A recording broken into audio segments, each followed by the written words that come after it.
할렐루야. 메리 크리스마스. 성탄의 은혜와 기쁨이 우리 성도님들과 또 가정 위에 넘치기를 축복합니다.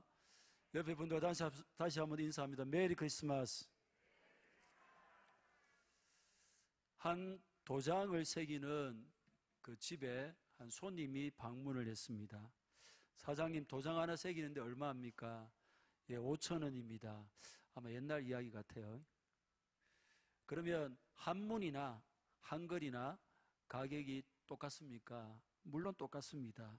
그래서 손님이 다시 묻습니다. 그러면 이름자가 길든지 짧든지 상관없이 가격이 동일합니까? 그래서 물론입니다. 상관없습니다. 분명하지요. 그러면 이 이름으로 도장을 하나 봐주십시오. 새겨주십시오. 그러면서 쪽지를 내밀었는데 도장 주인이 그 쪽지를 보고 놀라서 묻습니다. 어느 것이 이름입니까? 쪽지에 적혀있는 글이 전부 다 이름입니다. 도장집 주인이 깜짝 놀라면서 이게 모두 한 사람의 이름이라는 말입니까? 대문자, 예, 그렇습니다 하는 겁니다. 주인이, 아니 선생님, 세상에 이렇게 긴 이름이 어디 있습니까? 저와 장난합니까? 그러자 아니 손님이 왜 없어요? 제 아들 이름입니다. 그래서 주인이 놀리는 것도 아니고 지금까지 여기서 이 일을 해왔는데 이런 이름은 본 적이 없다고 합니다. 그래서 손님이 왜 제가 선생님을 놀리겠습니까? 정 못 믿으시겠다면 이것을 보십시오 하면서 호적 등본을 주인에게 보여주는데 호적 등본을 본 주인이 입을 다물지 못합니다. 그 이름은 이렇습니다. 박차고 나온 놈이 쌤이나. 박차고 나온 놈이 쌤이나. 그러니까 성은 박씨예요. 이름은 차고 나온 놈이 쌤이나인데 이 이름의 뜻은 복을 차고 나온 것을 남들이 샘낸다. 굉장히 좋은 뜻입니다. 복을 차고 나온 것을 남들이 샘낸다. 웃음이 이렇게 나올 수 있지만 실제로 이 이름은 책에 실제로 기록되어 있는 이름입니다. 이 이름뿐 아니라 세상에는 별별 이름이 다 있습니다. 안테나, 600만 불, 황금독수리 온 세상을 놀라게 하다.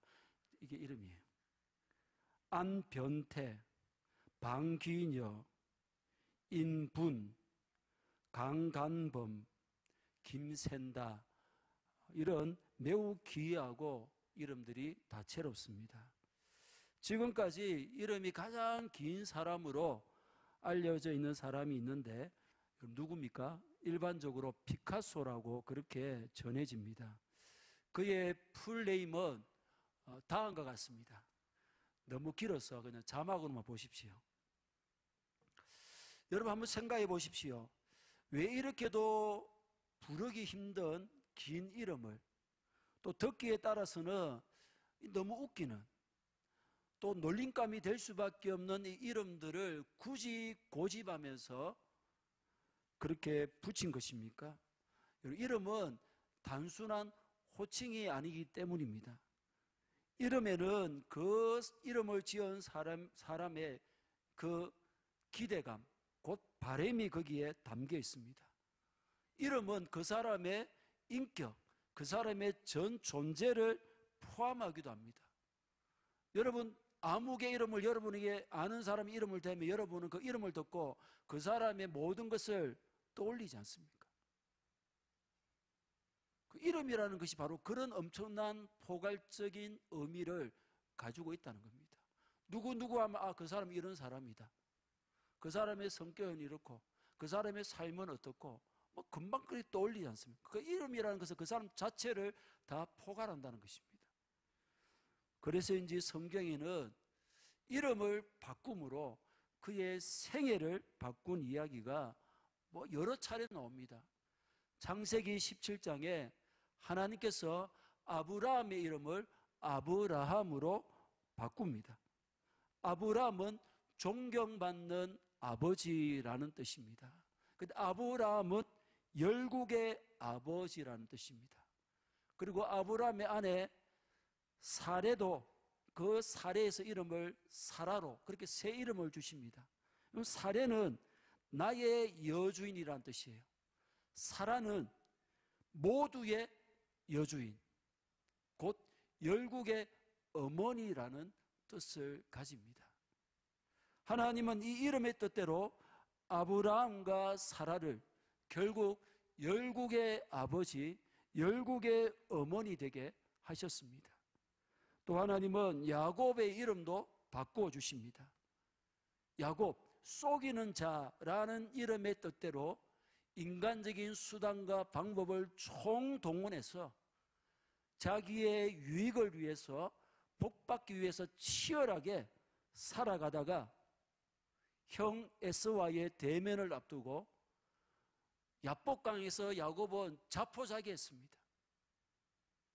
그 막다른 골목에 처해 있던 야곱을 하나님이 찾아오셔서 씨름하도록 자꾸만 하나님이 씨름하도록 그렇게 계속해서 찝쩍거렸어요. 결국 야곱이 하나님과 씨름을 해서 하나님이 져주시고는 그 야곱의 이름을 이스라엘로 바꾸어 주셨습니다. 하나님과 겨루어 이겼다, 이런 뜻이죠. 더 이상 야곱이라는 저 인간적인 수단과 방법으로 살아가는 야곱이 아니라 하나님 앞에서 몸부림치고 하나님과 싸우며 하나님의 다스림을 받는 이스라엘로 살아가라, 그런 의미로 이름을 바꾸신 겁니다. 우리 예수님도 시몬을 제자로 부르시면서 반석이라는 의미로 히브리어로 베드로, 아람으로는 게바라는 이름을 그에게 붙여주셨습니다. 그리고 베드로는 그 이름처럼 초대교회 시대에 반석처럼 교회를 세우는 일에 크게 쓰임을 받았습니다. 이처럼 우리 하나님도 예수님도 이름을 각별하게 여기시는 거예요. 오늘 본문에서도 하나님께서 마리아가 낳은 아이의 이름을 직접 말씀해 주십니다. 21절이죠. 시작. 아들을 낳으리니 이름을 예수라 하라. 이는 그가 자기 백성을 그들의 죄에서 구원할 자심이라 하니라. 동서고금을 막론하고 자녀의 이름을 지어주는 권한은 아버지에게 있습니다. 그런데 하나님께서 마리아가 낳을 아기의 이름을 직접 지어주심으로 이 예수님의 아버지라는 친부권을 행사합니다. 더불어 법적인 아버지인 요셉을 양부로 그렇게 양부라는 것을 드러내신 거예요. 예수라는 말은 히브리어로 여호수아 또는 예수아라는 이름의 헬라 표기로 여호와는 구원이시다라는 뜻입니다. 그래서 그분이 이 땅에 오신 목적, 곧 하나님께서 종말론적인 구원을 베푸시기 위해서 이 땅에 오셨음을 그 이름 안에 잘 드러내고 있습니다. 온 인류는 바로 이 예수님을 기다렸습니다. 마태는 1절에서 아브라함과 다윗의 자손 예수 그리스도의 계보라 그렇게 선언했습니다. 예수님을 통해서 아브라함에게 약속하신 내 씨로 말미암아 천하 만민이 복을 받으리라, 이 말씀이 예수님을 통해서 그대로 성취됩니다. 아브라함의 씨, 즉 후손으로 오신 예수님을 믿는 자들마다 가장 크고 놀라운 복을 받아 누리고 있습니다. 또 다윗에게는 왕위와 나라가 하나님 앞에서 영원히 보존되리라 그렇게 약속하셨는데 이 약속도 그대로 예수님을 통해서 성취됩니다.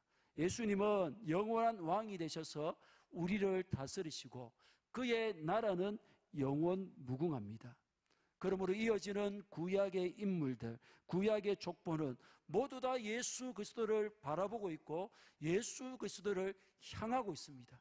2절부터 시작되는 그 아브라함부터 시작되는 수많은 인물들을 통해서 그 족보들을 통해서 결국 구원자 예수님이 이 땅에 나타나시게 된 것입니다. 그렇다면 왜 모두가 예수라는 이름을 가진 그분을 그렇게 바라보며 기다리는 것입니까? 예수님만이 우리의 구원자가 되시기 때문입니다. 참된 희망이며 소망이 되시기 때문입니다. 죄와 사망의 권세에서 사탄의 쇠사슬에 묶여있는 우리를 그 모든 묶임을 끊고 참 자유를 주실 분은 예수님밖에 없습니다. 예수님을 통해서만 죄의 문제를 해결할 수 있습니다. 그러므로 예수 안에 있는 자는 더 이상 죄의 종이 아니라 하나님의 자녀가 되어서 자녀의 권세를 행사할 수가 있는 것입니다.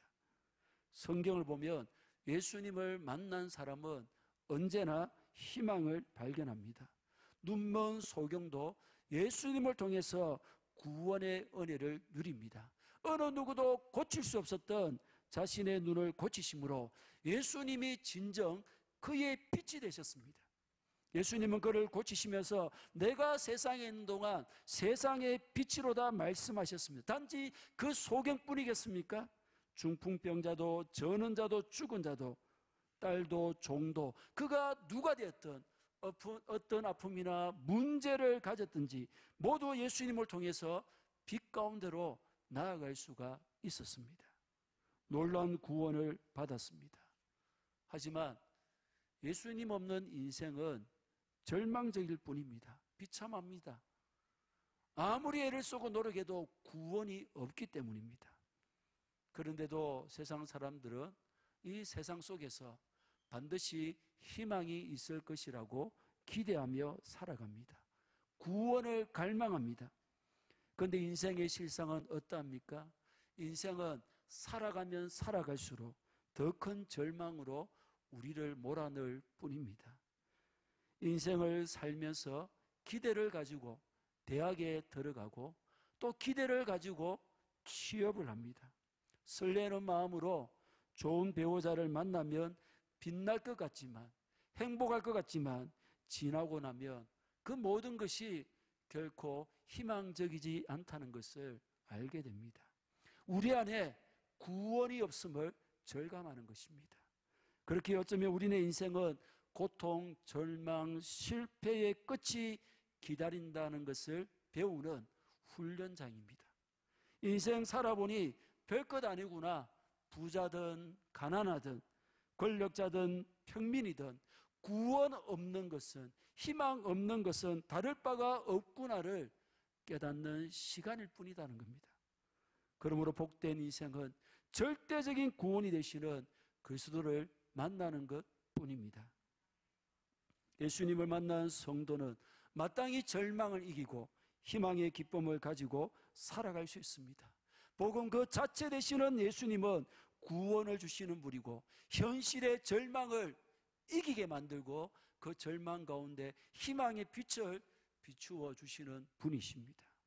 그러므로 예수님을 믿는 성도는 어떤 곳에 처하든지 어떤 환경 속에 들어가든지 빛 대신 예수님을 통하여, 구원이신 예수님을 통하여 그 속에서 무엇보다 희망의 빛을 본다는 것입니다.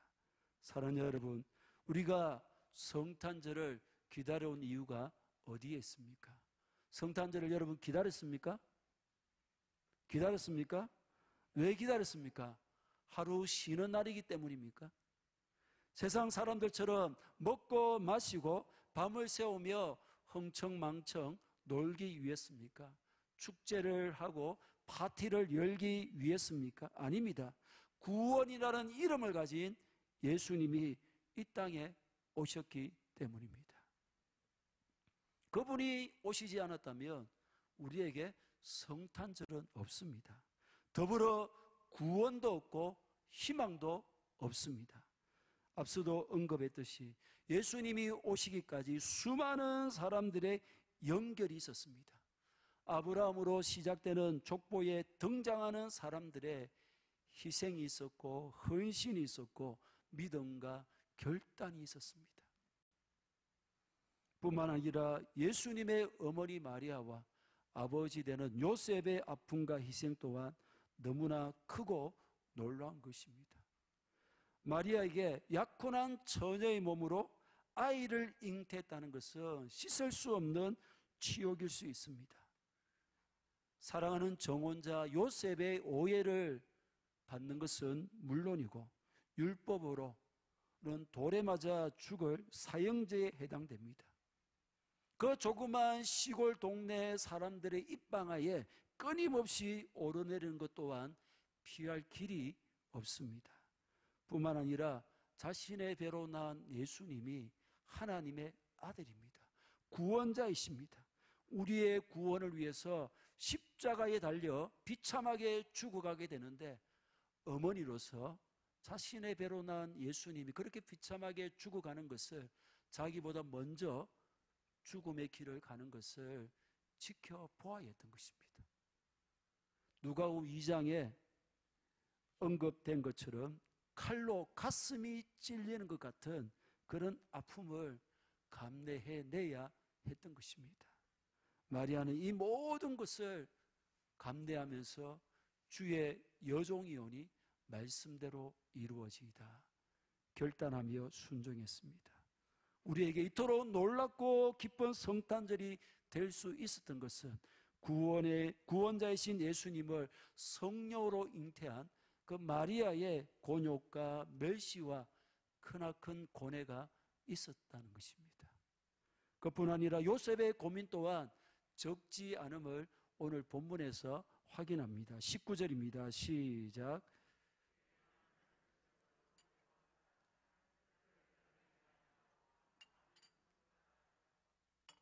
정혼한 마리아의 그 임신 소식을 들은 요셉은 율법에 충실한 어려운 사람이었기에 가늠한 여인을 돌로 쳐 죽이라는 율법을 실행함으로 자신이 참 유대인임을 증명할 수도 있었지만, 그는 사랑과 용서로 해결하려고 했습니다. 물론 당시는 가늠했을 때 돌로 쳐 죽이기보다는 이혼하도록 되어 있었지만, 보통의 사람 같으면 크게 분노하게 되고 배신감으로 인해서 소문을 내가지고 수많은 비난과 질타에 돌팔매질을 당하게 했을 겁니다. 그러나 그는 자신의 감정을 잘 다스려 마리아가 임신한 사실을 소문내지 않고 조용히 결혼을 파기하려고 했습니다. 그래서 두 정인 앞에서 소문내지 않고 이혼하는 방법을 그렇게 택한 것입니다. 20절입니다. 이 일을 생각할 때 주의 사자가 현몽하여 이르되 다윗의 자손 요셉아, 내 아내 마리아 데려오기를 무서워하지 말라. 그에게 잉태된 자는 성령으로 된 것이라. 이 일을 생각할 때 이 일은 복수행이에요. 이 일들로입니다. 그러니까 지금 요셉은 번민이 매우 심했다는 겁니다. 요셉은 정혼한 여자가 부정을 저질렀다는 충격이 요셉의 내리에 가득 차 이것으로부터 벗어날 수 없는 지경에 이르렀습니다. 비록 마리아의 관계를 가만히 조용히 끊고자 결정은 했지만 그 마음의 감정의 문제는 쉽게 해결되지 않았으며 이로 인해서 심각한 고민 가운데 괴로워하고 있었습니다. 바로 이런 가운데 꿈에 주의 사자가 나타나 이 모든 것을 받아들이도록 했던 것입니다. 이렇듯 구원자 예수님이 이 땅에 오시기까지 숱한 희생과 헌신이 있었습니다. 그러나 무엇보다 하나님이신 예수님의 희생을 우리는 망각해서는 안 됩니다. 성탄절이 우리에게 너무나 기쁜 날입니다. 행복한 날이고 소망과 희망의 날입니다. 그러나 왜입니까? 날 위해 나를 구원하시기 위해서, 나에게 참된 희망과 소망을 주시기 위해서 하나님이신 예수님이 구원의 이름으로 이 땅에 나에게 오셨다는 것을 생각할 때에 이것보다 더 큰 복도 은혜도 없습니다. 영광도 없습니다. 그러나 아들을 이 땅에 보내신 성부 하나님은요, 당사자이신 예수님의 입장은 어떠했겠습니까? 그럼 대략 난감할 수밖에 없는 것이죠. 우리를 구원하시기 위해서는 이 길밖에 없기 때문에 이 땅에 오셔야만 합니다. 하지만 하늘 영광 보좌를 다 버리시고 모든 것에 자유하시는 영이신 하나님이 인간의 육체라는 재앙과 한계투성인 그 누더기 속에 갇힌다는 것, 여러분, 그게 쉽게 상상이 되지 않는 일입니다. 더욱이 죄가 전혀 없으신 그분이 죄인의 몸을 입으시고 죄인들 속에서 온갖 범법자로 그렇게 죄인들에게 죄인으로 낙인 찍히시고 정죄도 당하시며 심지어 귀신의 왕 바알세불을 힘입어 귀신을 쫓아낸다는 오해까지 받으셨습니다. 결국 모든 인류의 죄를 짊어지고 십자가에 못 박혀 죽으셨습니다. 하나님이신 그분이 우리 때문에 그 이름대로 우리를 구원하시기 위해서 철저하게 낮아지시고 수치와 고난당하시고 죽으시기 위해서 이 땅에 오셨다는 겁니다. 여러분, 다미엔이라는 선교사에 대해서 들어보신 적이 있습니까? 하와이 몰로카이 섬은 나병 환자의 수용소로 다미엔은 1873년도에 그 섬에 선교사로 가게 됩니다. 그런데 그곳은 그야말로 생지옥입니다. 중증 나병 환자들이 풀뿌리로 만든 독주를 마셔서 만취되어져서 울분을 달래고 정욕의 노예가 되어서 남녀가 어울려 쾌락에 뒹굴었습니다. 정부의 관리가 선착장에서 던져주는 음식에 파리떼처럼 모여들어 서로 받아 먹으려고 패싸움을 하기도 했었습니다. 그런 가운데 매일 그 나병으로 인해서 수십 명이 죽어 나갔습니다.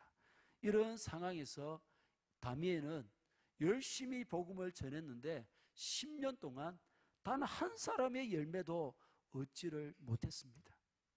그런 비장한 기도를 드리기 시작합니다. 주님, 저를 문둥이로 만들어 주십시오.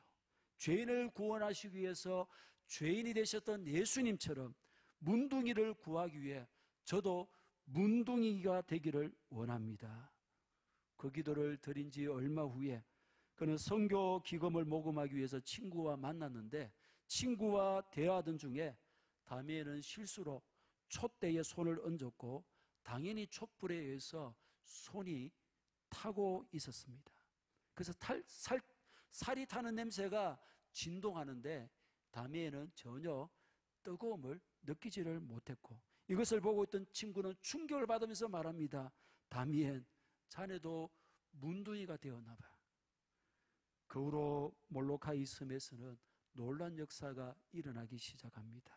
떨어져 나간 손마디, 빠져버린 눈썹, 흉한 모습을 하고 그들 앞에 서서 여러분, 예수님은 문둥병에 걸린 우리를 사랑하십니다 라고 선포했을 때에 죄인들은 자기들과 똑같이 흉한 문둥병자가 된 다미엔을 보고 전기로 감전된 듯이 감동을 받고 예수님께로 돌아오기 시작했습니다. 그 결과 3년 만에 800명이 예수님을 믿게 됩니다.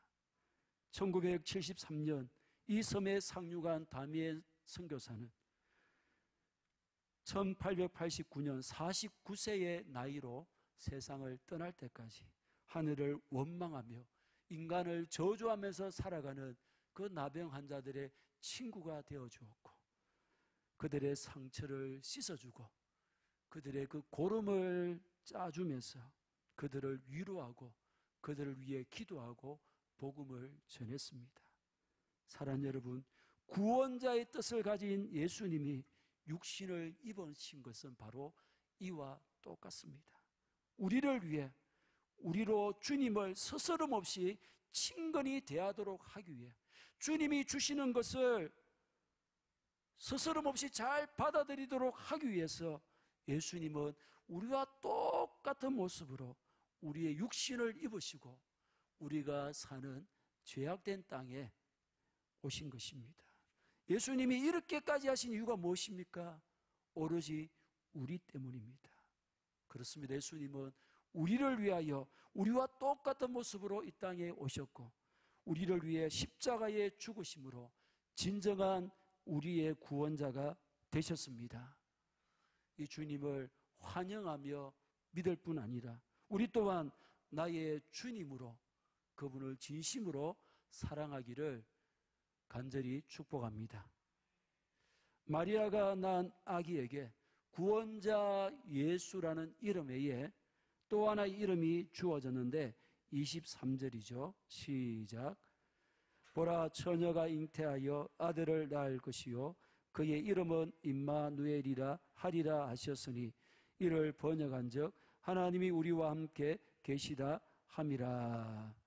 할렐루야. 구원자라는 이름을 가진 예수님이 언제나 나와 함께 하신다. 그분은 하나님 우리와 함께 계시다는 임마누엘이라는 또 다른 이름을 가지고 이 땅에 오셨다는 거예요. 이 말은 구원자 되시는 예수님이 우리와 영원히 함께 하시기 위해서 이 땅에 오셨다는 겁니다. 하나님이 우리와 함께 하시는 것은 단지 상상 속의 일이거나 명상의 일이거나 추상적이거나 종교적이지 않습니다. 누가복음 2장에 그분은 예루살렘이 아닌 가장 낙후되고 소외된 베들레헴에서 태어나셨습니다. 우리의 생각을 완전히 뒤집어 엎으시고 만왕의 왕이신 메시아이신 그분이 가장 낮고 천한 말구유에, 마구간의 말구유에 태어나셨습니다. 메시아의 탄생 소식을 가장 먼저 전해드리는 사람은 궁중의 왕이나 이런 사람들이 아니라 밤에 밖에서 양떼를 지키던 가난하고 비천한 목자들이었습니다. 무엇을 말합니까? 아무리 비천한 죄인도 예수님께서는 다 품으시며 함께 하실 수 있다는 겁니다. 실제 예수님이 이 땅에 계실 때에 세리와 죄인들의 친구가 되어 주셨습니다. 예수님 모든 인간의 임마누엘이 되시려고 이 땅에 오셨습니다.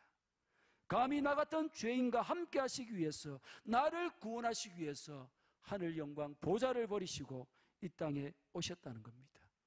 하나님이 우리와 함께 하시느니라. 그 함께라는 말의 그 헬라어 의미는 접착제로 붙이거나 못이 단단히 박혀서 뗄 수 없이 붙어있는 긴밀한 관계, 이런 의미입니다.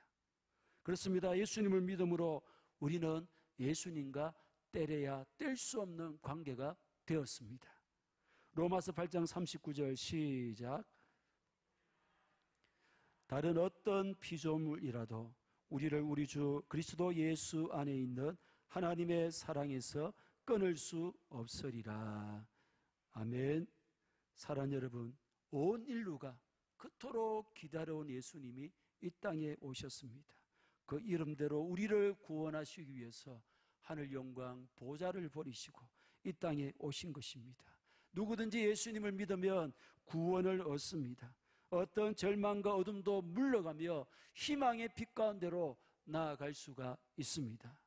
그분 앞에서는 아픔도 상처도 눈물도 미움과 분쟁도 고통도 힘을 잃게 됩니다. 그 모든 것의 근본 원인인 죄 문제를 십자가에서 죽으시고 3일 만에 부활하심으로 해결하셨기 때문입니다. 그분은 하나님이시지만 인간의 몸을 입고 오셨기에 우리의 처지와 형편을, 또 우리의 연약함을 누구보다 잘 헤아리시며 능히 우리를 도우십니다. 뿐만 아니라 이 좋으신 예수님이 단 한순간도 우리를 떠나실 수 없는 임마누엘이 되십니다. 이제 이 주님 앞에 담대하게 나아가십시다. 베들레헴 말구유에 탄생하셔서 우리에게 예수님께 우리가 지금 당장 나아가지 못할 이유가 없습니다. 우리들의 환경이 힘들고 고난과 역경이 있어도 예수님 앞에 나아가지 못할 이유가 없습니다. 믿음으로 나아가면 절망은 눈 녹듯이 사라지게 될 것입니다. 임마누엘 되신 예수님이 우리와 함께 하시기에 모든 상황 속에서 희망을 놓치지 않고 담대함과 확신 가운데 살아갈 수 있습니다. 어느 때보다 예수님으로 인해서 소망이 넘치는 이번 성탄이 되기를 주님의 이름으로 간절히 축복합니다.